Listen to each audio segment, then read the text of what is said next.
Hello and welcome to rules and playthrough for this game, Historia. Historia, I was a Kickstarter backer. It's made by a group in Italy. I got this many years ago, and yes, thank you.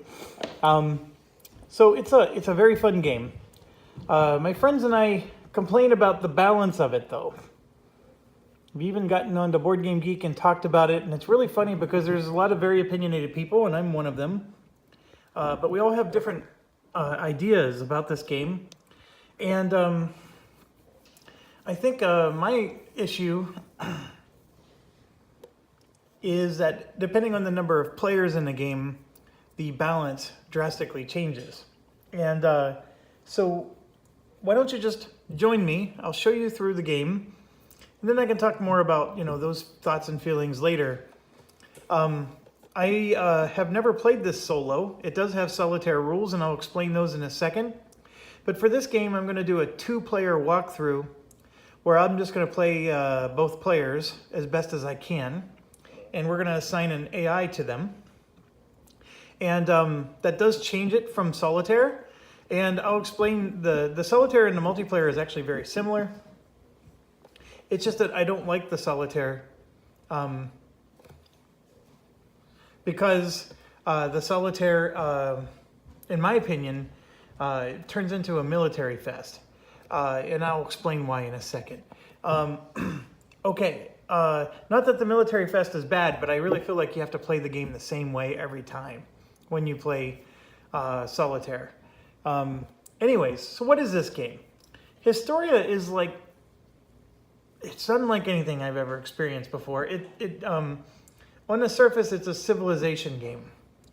And you can think of it as like Civilization, the board game, but it's not Civilization at all.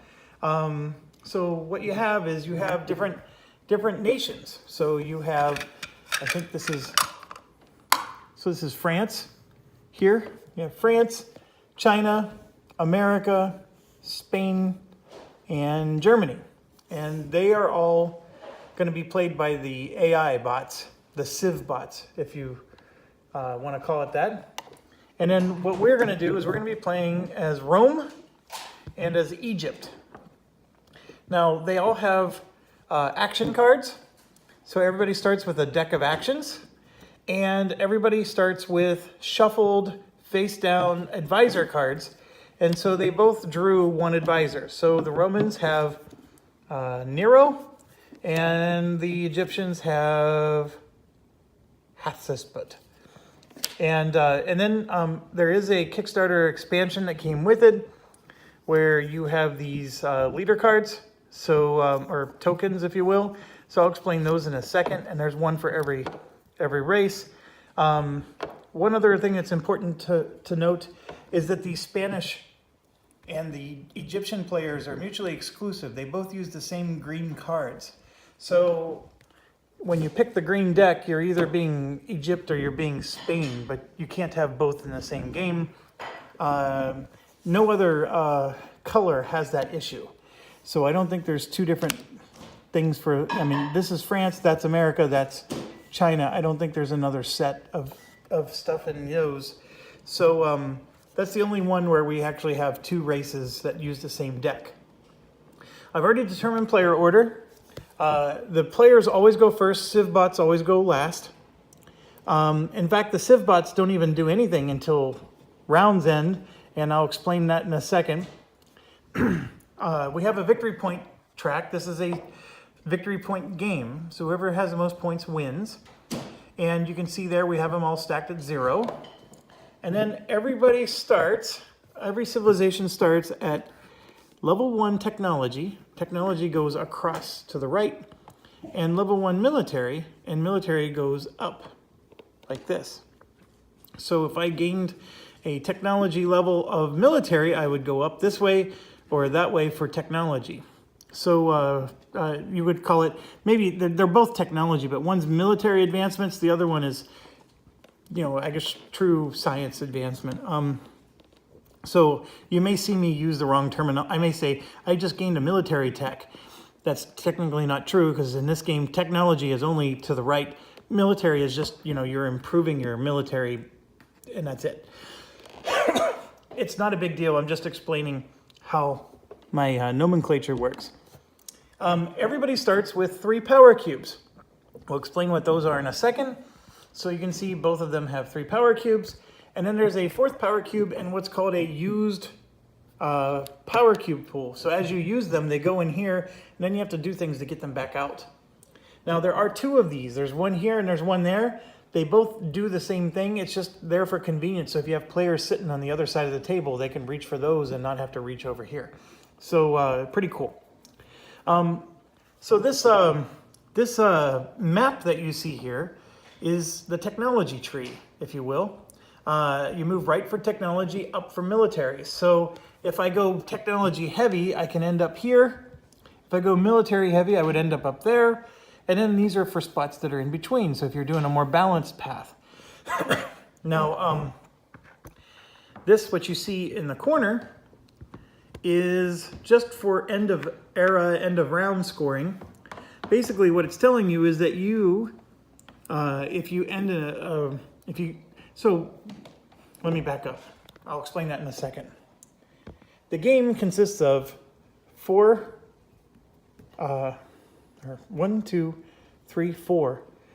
turns. That's called an actual turn, which is different from an action turn. So those are 2 different things, but it's going to have 4 turns, and that consists of 1 era. So there's 12 turns in the game. We're going to do 3 eras, 12 turns in the game. At the end of each turn, things happen, magical things. Anytime you see this little peacock-looking rainbow thing, we're going to score based on where our discs are out here. And that's what this chart is up there in the corner. It's trying to say that if you hit the peacock and you're in this range, you're going to get to reclaim 1 power cube from the used power cube pool. If you only made it to this range, you're going to get 1 point. You get 7 if you're in this sweet spot down here. And then this one is a barbarian track. You get 3, and then you get to recycle 2 power cubes. And then you can see there's more victory points and other things for other places. They actually have a name for all of these, like, one's autocratic, one's, whatever. It doesn't matter. You just look at the colors, and that's how many points you get. And those same colors are represented on this board. So as you're gaining your technology, you can see when you've progressed from one type into the next. So it's visually, it's probably not the most beautiful board you'll ever see, but functionally it's awesome. And so that is one thing I give them credit for.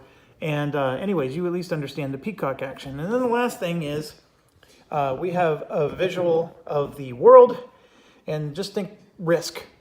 There's these territories, and right now these territories are controlled, or at least there's a presence of them from every player. So whether you're playing multiplayer or solo, it doesn't change. The players always go first and pick their territory. So Rome picked here, and Egypt picked there. And then from that point, going in turn order for the AI, they take the highest numbered tile. So these are random. So we randomly drew these, and they just ended up in different spots. So every game is going to be different. And you can see here that this is 4 victory points, and then that 16 is solely for the AI. So the AI wants to go to the highest numbered one first. And so the highest number ones, by the way, are also the highest victory points. So we took this one and we took that one. So gray went first, and so they started on 16, and then purple went on 15. 14 was taken by the player, and so then blue went on 11, and then yellow went on, oh, that's actually backwards. Blue goes on 13, yellow goes on 11. There we go. All right, so this represents your territory. These obviously you can see are victory points, and there are phases in the game. So we're gonna do, for every turn, we're gonna do what's called action rounds. So we do action rounds, a minimum of at least, well, at the start of the game, a minimum of 3. It gets more crazy or convoluted later. But you're going to do actions, and those actions are going to be done by your action cards. So we have a whole bunch of action cards. I haven't explained what they do yet. So we're going to do that, and then after the trigger happens to end the turn, then what happens is we do all the things in gray first. And so we do the things in gray first, and then we do this second, or last. And so these all mean something. I'll explain those in a second. Obviously, you understand what the peacock thing is already. Well, you can see here that eventually there's this symbol. That symbol lets you score the territories that you have control over.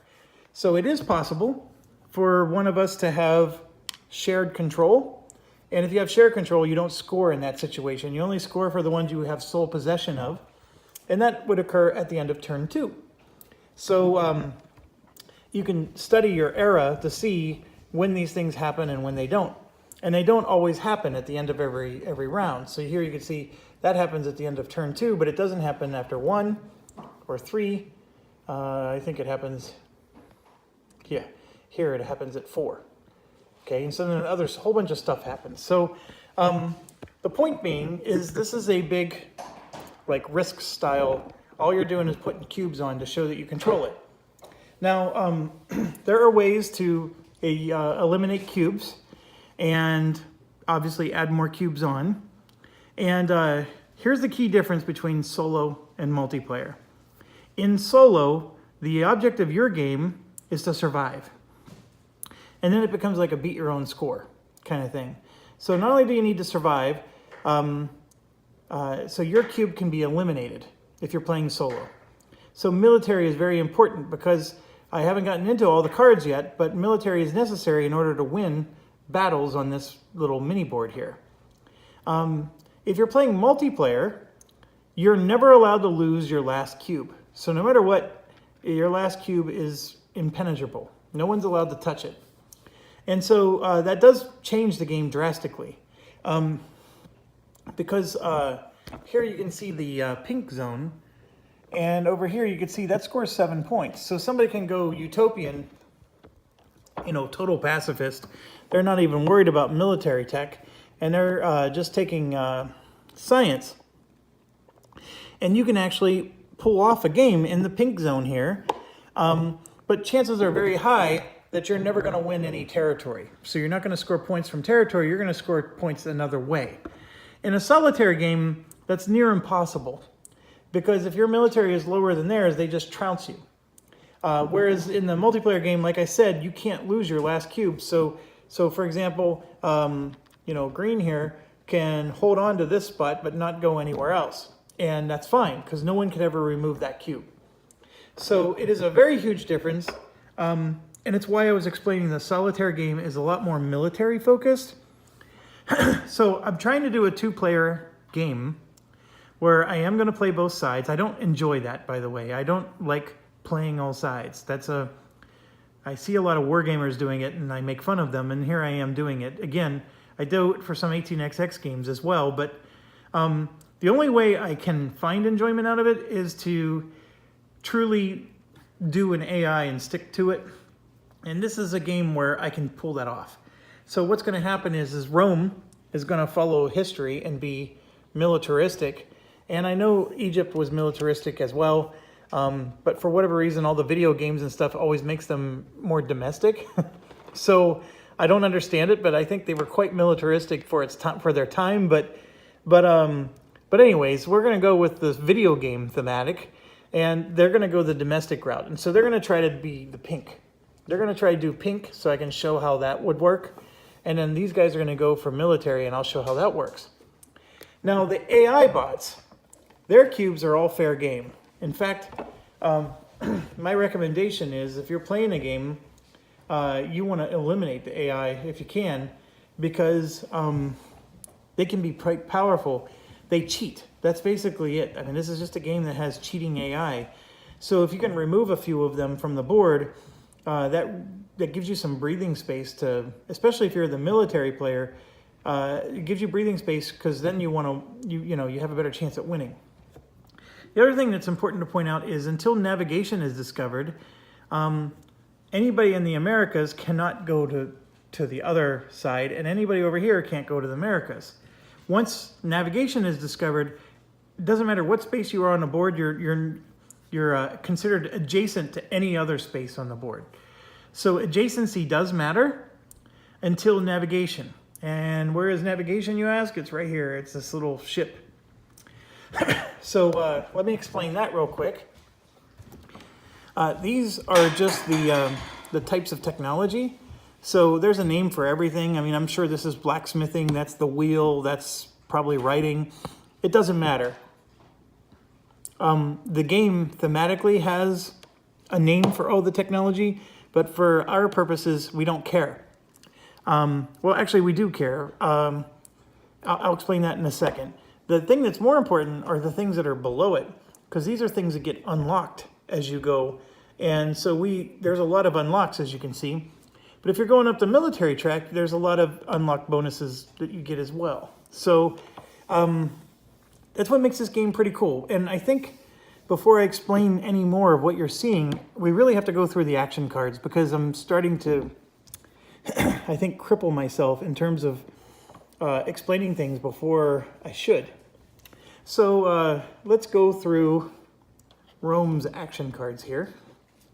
And I'm just going to move this to the side so I can lay them in front of you. And we'll start with this one. This one is the military card. And the way you read this is you're going to do what's on the left to get what's on the right of that arrow. So this says that if I spend a power cube, meaning that it'll go into this, so I have to take a power cube and put it in here. If I spend a power cube, I'm going to gain 1 military, so I will go up on the track. So a very simple action. And then what the bottom part says is, see that little anvil? And it has a number 4 on it. So it's very helpful. I really love these cards. So what it's saying is if you have at least this technology, which the number 4 helps you to identify it quicker. If you have that technology, then you get to do the advanced action, which is the lower half. So that's what these little green things are. That lets you use the advanced action, the advanced portion of your action cards. And what that is I can spend 3 power cubes to go up 2 levels in one action. All right, and then we haven't discussed the red items yet, but you can at least see that it unlocks this part of your action. So even if you go military, you still need technology, which thematically makes sense. All right, so that's that. Next one to discuss, and I'm just trying to find it, is the mirror equivalent. This is the research one. So this is how you gain technology. So you spend a cube, you go up 1, and here you can see that once you get to 11, the little compass, or the little, oh gosh, what are those called? Then you gain 2. And you can see here that the technology for 11 is right there. And so next action is this one. This is exploiting your people. When you see that little recycle symbol where all 3 arrows are chasing each other, what that means is you get to go and recover 2 cubes from the board. You can grab them from here, your use pool, or you can even take them from here. That means you're giving up territory, but you can just take a cube off of there. And here's the thing with the game, there's a limited number of cubes.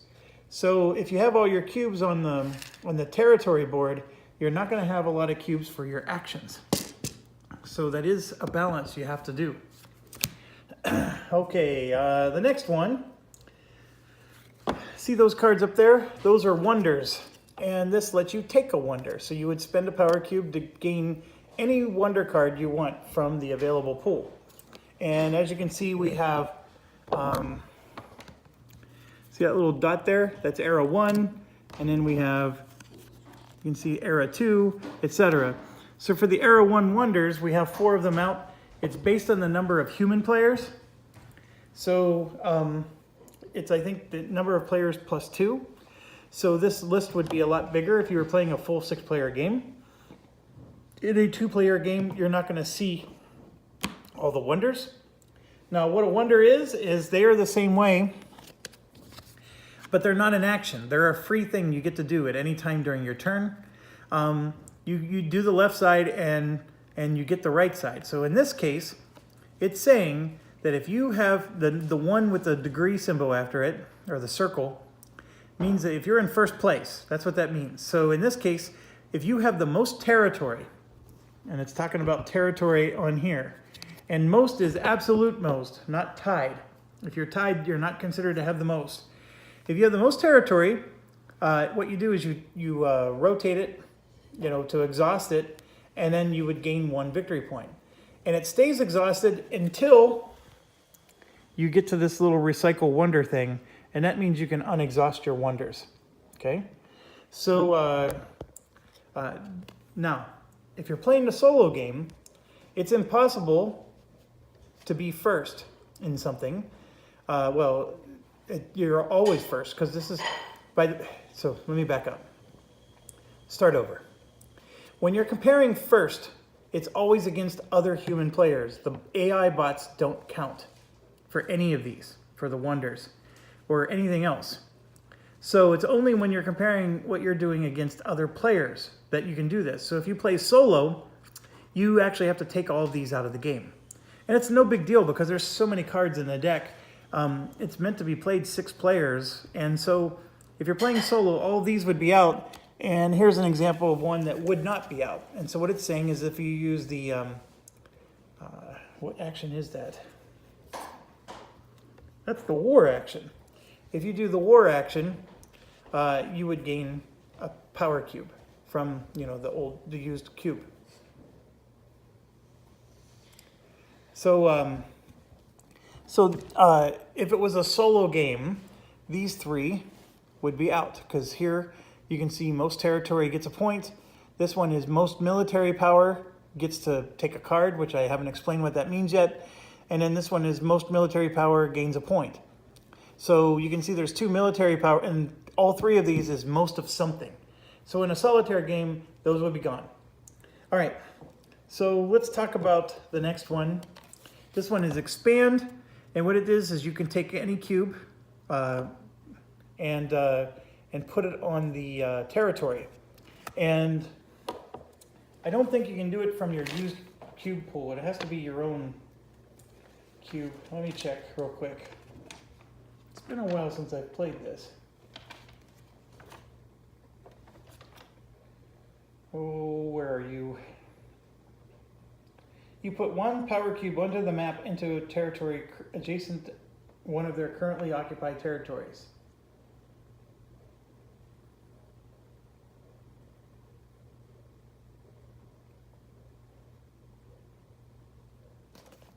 Yeah, so I'm assuming it has to be from your pool. That makes the most sense. I think you can always, these are considered available to you, so you can always take your cube and use it to move. You would lose that territory, of course, but you're gaining a different one. And yes, you can have multiple cubes in the same territory. They can share the same space.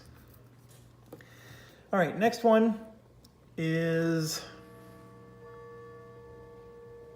actually that wasn't war, that's raid. This one's raid. So if your military is greater than someone else's, and you have to be adjacent to them, you have to be able to attack them, then what happens is you get to refresh, you get to take a power cube and you score a point, and then of course there's an upgraded version lower below. This one's a trade action. If your technology is less than someone else's, you gain a technology, but that someone else gains 2 victory points. That's why it's 2 victory points with a red circle around it. And then with the level 8 tech here, with the, looks like the frigates, or that's navigation actually, then you can take technology, but then they only get 1 victory point. So it's not quite as good for the other player. Now, one thing to bear in mind is you have to have that technology, and just because some other player has it and they can use the advanced action doesn't mean you can. And then this is a revolution, and this card is basically triggering the end of the turn. So remember how I mentioned that there's 4 turns? So as soon as any player plays a revolution, it ends the turn for everybody. And so a couple of players I've played this with in multiplayer, then it's just like they play Great Western Trail. They always want to rush the game to an end. And I sometimes wonder why they even play games when they want to make them end so quick. But they do it because there's a strategy, and there is actually, they know that if they let other people have more turns or more time, that they'll score more points than them. So I'm not saying it's bad. It's just it is my pet peeve with games. I spend all this time setting it up, and then it ends so quickly. This is a war.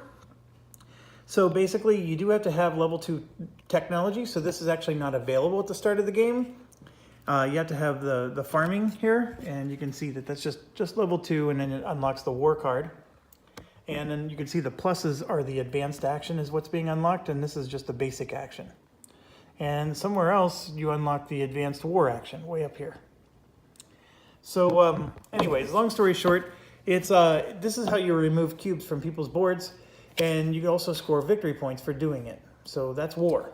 And you just simply need to have more military tech than them, and then you win. And then this last one is tourism. And you can say that you have to have really high technology before it happens, but you're going to score points for every 4 wonder cards you have, or for every 3.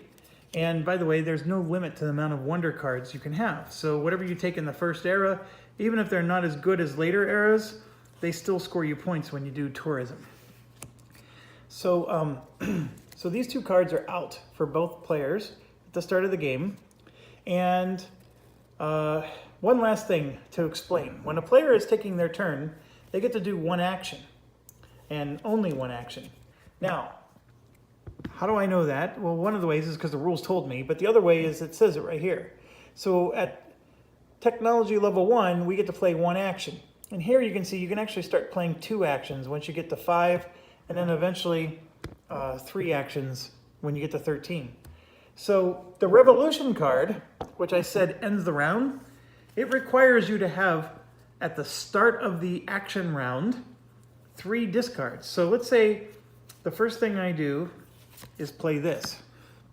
Then I play this, and let's say I play that third.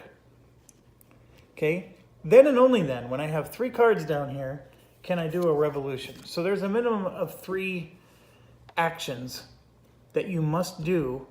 So it sort of slows down that player that always wants to speed up the game and rush it to its end, right? So when I get to a point where I can do 2 actions in 1 round, I can theoretically do it, like this, and then boom, the third round I get to do it. So what am I trying to say? What I'm trying to say is that the more actions you get to do in 1 round, the quicker it's going to be available for the revolution to come out. But the rules are very clear that if I have this situation where there's only 2 cards there, and I get to play 2 cards per round, what I cannot do is play a revolution in this situation. Even though I get to pick the order I do my cards, I can't do this as my next turn. Because the rule is you have to have 3 here before you pick your cards. So since there's only 2, I can't do this and say, okay, that's my first action. Now I have 3, and now I get to do this. That's illegal. So probably the biggest rule people get confused on is that you have to have. And then the other thing that's important is the order you play the actions is extremely important. So you have to actually leave it like this. And here's the reason why. There's some cards on here, or some spots like right here. See, it says recycle 2. What that says is you get to recycle your 2 oldest actions. So those go back in your hand, and this one actually stays out. You don't get it back. And so that's an important mechanic to the game. There's some hand management where your action cards only come back to you in a certain order. So I think I'm going to explain the rest as we go. That's probably enough explanation. Just bear in mind that when you're going up the military track, now you understand what this 1 means. You're going to grab your oldest action card. This is recycling a cube, and it's just a combination of those all the way up. They're all the same. And the revolution card, it's worth pointing out. Let me find it. Where is it? the revolution card lets you pick that little eyeball there, means you get to pick any of these to go back in your hand. So if you're the one that plays the revolution, you actually get to pick any of these to go back in your hand, and then after that, you take your oldest card. So everybody else is going to get to take 2 cards, but or possibly 2 cards. But in this case, you get to take one of the cards out, and you get to pick which one. So that's an important piece to Revolution, and it's sometimes why people are in a big rush to do it.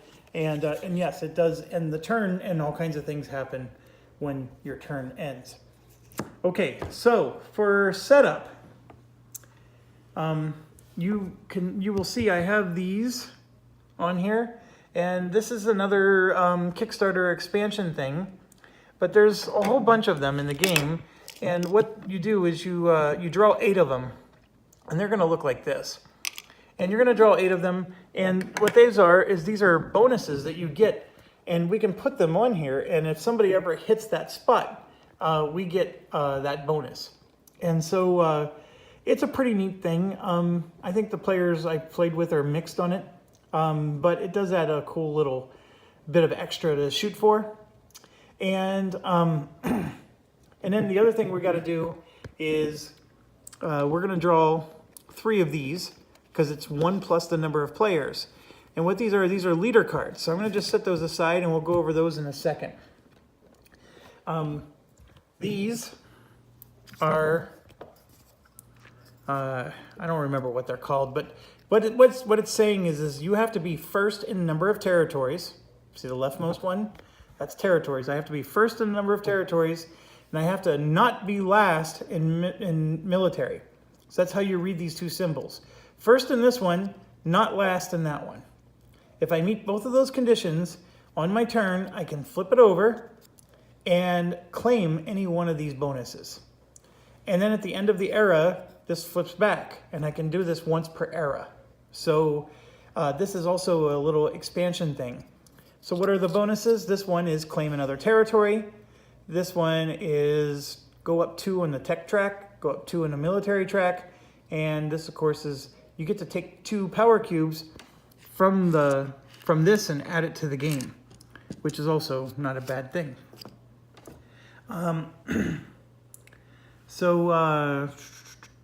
Okay, let's keep going. We'll do these first. So what happened is you're supposed to draw them 1 at a time. I already drew 4 each because I know there's only 2 players and they're each going to get 4.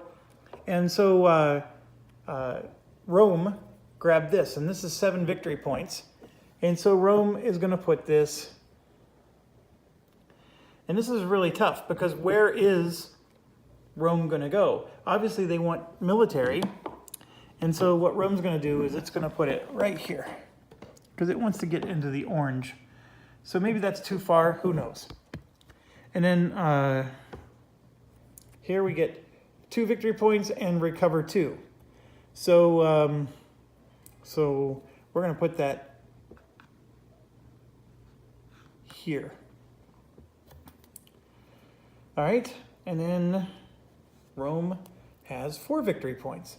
So lots and lots of victory points. So I think they're going to put that there. All right, so now we're in Egypt. This one is you get to gain a wonder card. That would be nice to get early. So they're going to put that there. Actually, let me check the rules. Maybe there's a limit to where I have to put those. And by the way, if the Civ bots ever get it, it goes away. So Civ bots don't gain anything for them, but they basically prevent you from getting to claim them.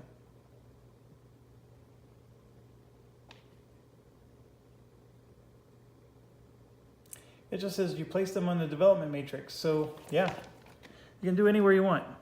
Okay, so Rome, this is 3 victory points and you gain an advisor.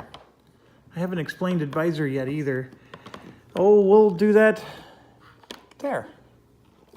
And then this is 5 victory points. So we're gonna put that there. and 3 victory points and an advisor. I'll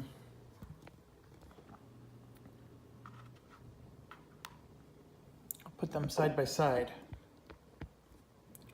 And then Egypt, this is gain a technology. So we're gonna put that there. Nope, that would be an awful space to have it. How about there? Actually, this is the best space because then you get navigation right away. There is no best space. All right, so we're gonna do that. I'm not gonna overthink it. I did mention that everybody gets an advisor. So what this is another card that you have as an action. But when you play this action, it goes back into your advisor deck face up. Then once you've gone through your entire advisor deck, if he comes back up again, you get to flip it over and it starts over basically. But yeah, he's gonna let Rome spend a power cube to gain a wonder and a victory point. So it's a little better than the wonder card. And then Egypt has spend a power cube to do the exact same thing. So that was not by design, folks. Trust me, there is a lot of variety in them. But yeah, they both got the exact same type of leader. And every civilization has their own unique leaders. This is a crazy one. The United States has Elvis Presley for whatever reason. And of course, he would let you get a wonder and 3 victory points. But yes, everybody has their own leader and they all do different things. Granted, I've just shown you 3 that all seem to do the exact same thing. So here's one for China. This is Lao Qi. And so he lets you could look through your action cards. I think you get to take 1. And then here you get to recycle 2 power cubes, but you lose a victory point. So it's pretty powerful, but you lose a point.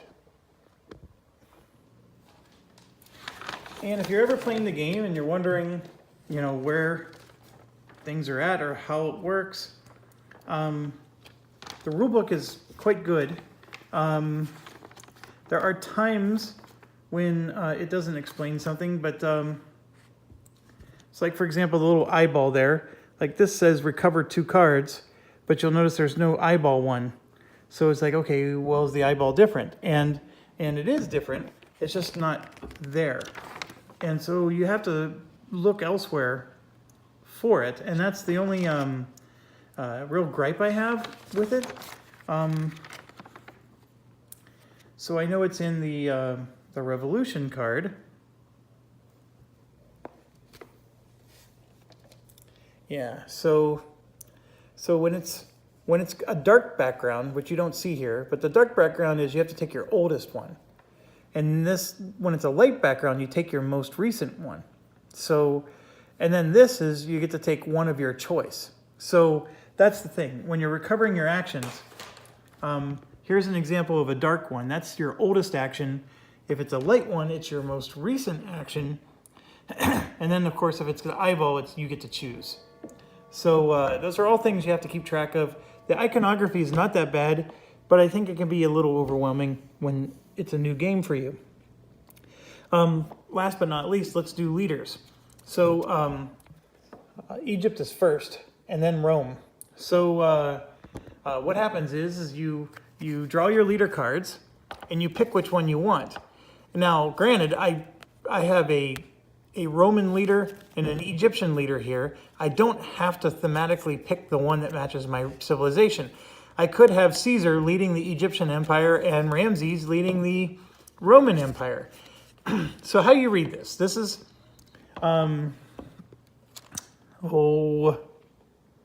this is done at the end of the era. See here? Let's go over these symbols real quick. This says you get to unexhaust your wonders. So any wonders you used, you get to unexhaust, and that's the end of the first turn. You're going to get to claim 2 of your oldest actions, and the peacock is you're going to score on that board up there. This symbol just simply means that this moves to the next era, or next turn. Okay, so here, that's score the most territory. This is you're going to get a power cube from the pool. There you refresh a power cube from there. and it's based on the number of territories that you are, is it in or is it control? 1 second, I forget that rule too.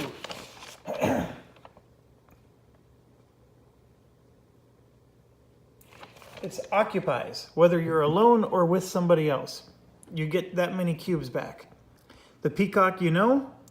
The this, you know, that's refresh your wonders. And then you know this, that's your 2 oldest actions. And then after all that's done, then this will move and we draw new wonder cards. That's what this means for the era. So those 4 wonders, if nobody takes any, they're going to get flushed and then new ones come out. Now let's say that these 2 were taken, you don't replace them. This isn't Ticket to Ride. You don't keep filling it in. New wonders don't come out until that symbol comes up. Okay, so here in Era 3, you can see it's Wonders Refresh, the 2 oldest cards, and the Peacock. And then here you can see we're scoring on territory. You get another cube, and then you're going to refresh cubes. And here, that's your leader check, okay? That's where we're going to check the leader that we're going to select right now. And I'll explain how the leaders work, but this is where that leader check is done. Then the Peacock, then refresh, and then grab. And then we're going to grab new wonders for the next era, because it's always for the next turn. And then here you're going to get new leaders for the next era, because you can see here, these are level 1 leaders, and then there's level 2, there's level 3. Also, another expansion is I have these event cards. So I have shuffled them, and you actually put them face up. And on the first turn, this card will come off, and it'll be active, and then you can see the next card coming. So that adds a lot of variety to the game. Some players don't like it. I like it. Otherwise, this game gets a little too dry. All right, so now, with all that said, basically you're going to have a whole era with this leader. So here's how you read it. If you have 2 territories that you control, you're going to score 3 victory points. If you have level 7 military technology, you score 6. It's an either, well, is it either or is it both? Again, my apologies, it's been a while. Let me just make sure so I don't explain this wrong.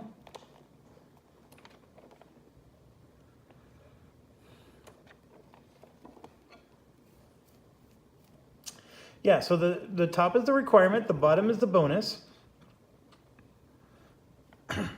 It's and or. So you can score both of them if you were to pull it off. So you want to do both of the objectives. And so now the last question is the territory thing.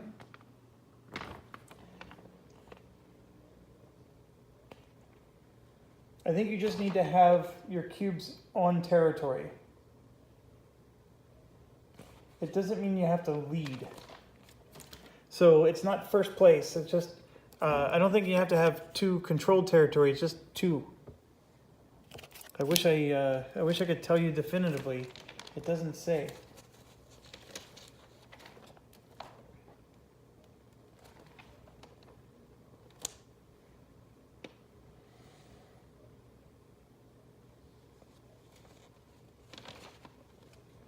Oh.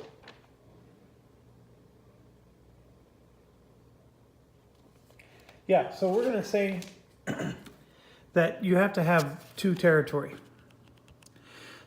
And I don't think it matters whether it's shared or not. You just need to control 2. You would get 3 points for that, and if you're 7 military, you get 6. The next one is you need 3 wonders or more, or 7 or more tech to get 6. And the last one is, again, 2 territory for 3, and 4 wonders for 6. So this is a very wonder-heavy one, and territory. So Egypt has to decide which one they want, and then Rome gets to decide, and then, of course, the last one is just taken out of the game. So they're all very similar, as you can see. This one has a little bit of military to it, because you have to at least take 1 more territory. This one, of course, requires huge military tech, and so does that one. And since Egypt is going to try to go domestic or pacifist, we will take Ramses for them. And then Rome comes up, and Rome gets to see that Egypt took Ramses, and Ramses wants 4 wonders. There's only 4 wonder cards out there, which means that you're going to be spending a lot of actions trying to get wonders while he's also trying to get wonders. So Rome is going to take Alexander, largely because this side is exactly the same. The only difference here is they don't want to be fighting with Ramses over trying to get wonders. And he, of course, wants territory, so because he's all about the war. So we're actually going to pass up on Caesar, which was thematic for him, but no big deal. Now, the AI bots, they don't go until we hit this pink here. So when this thing goes to the next turn, the AI bots finally get their turn. Just as a reminder, we can completely remove an AI bot cube from the board, and in fact, it's highly recommended that we do that, especially if you're a military player. The AI bots are going to draw cards, and then these cards are going to do actions for them. And most of the time, they're just simply going to score points or move up techs or whatever. They don't actually manage a hand. And then you have, we have 3 levels of AI difficulty. There's Chieftain, Noble, and King. And you can actually say, okay, let's have 1 King AI and 1 Weak AI. You can mix it up. I'm putting them all at Noble for now. And just let's see how that goes. So the difference is, as far as their level, is how many cards they're going to get to draw when it's their turn. So it's written right on here. The Chieftain's going to draw 3, the Noble's going to draw 4, and the King draws 5, and they resolve every single one of them. So it does, a lot happens. It goes very fast. That's the one thing I like about the AI, is you're not going to spend a lot of time managing the AI. So that part's cool. The AI does score. They're going to score when we score for these leaders. The AI is going to score, and he gets maximum number of points. So he's going to get 9 points there, and he'll get 11 points there, and 14 points there. And that's an automatic. Basically, you get to treat the AI like they have a leader, and they're just going to get the maximum points for that leader. So that is one thing they automatically score. There might be a few other spots I got to look up to see if they automatically score. But beyond that, the Civ bots are very easy to do. Oh, they gain victory points when you trade with them. Last territory can be destroyed, as I said. And the presence of Civ bots is not taken into account when you meet the condition of wonders. It is taken into account for other things. The AI bots will expand into available territory with the highest number. And it will not expand into territory if they have higher military value than you. So, so they're not going to try to make life easy for you to go to war with them. And the Civbot does get victory points if it wins a battle.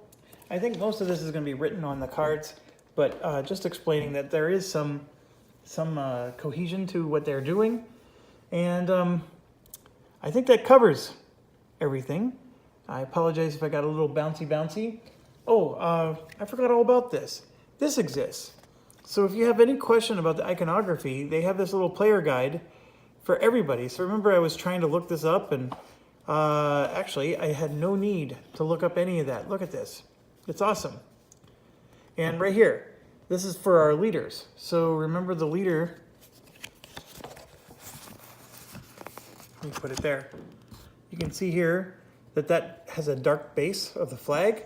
It says have the most territories. So the 2, I'm assuming, just means you have to have 2 of, oh no, I'm sorry. See, that 1 degree is have the most territories. Here, score territory bonus. Yeah, I think it's just saying you need to have 2 territories. And you don't have to control So it doesn't help, actually.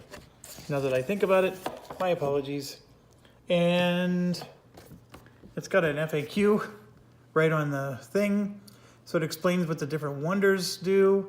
And then there is an event. I guess there was a question with that. But anyways, that's enough of that. We're ready to start. I will do that in video number 2. Thank you.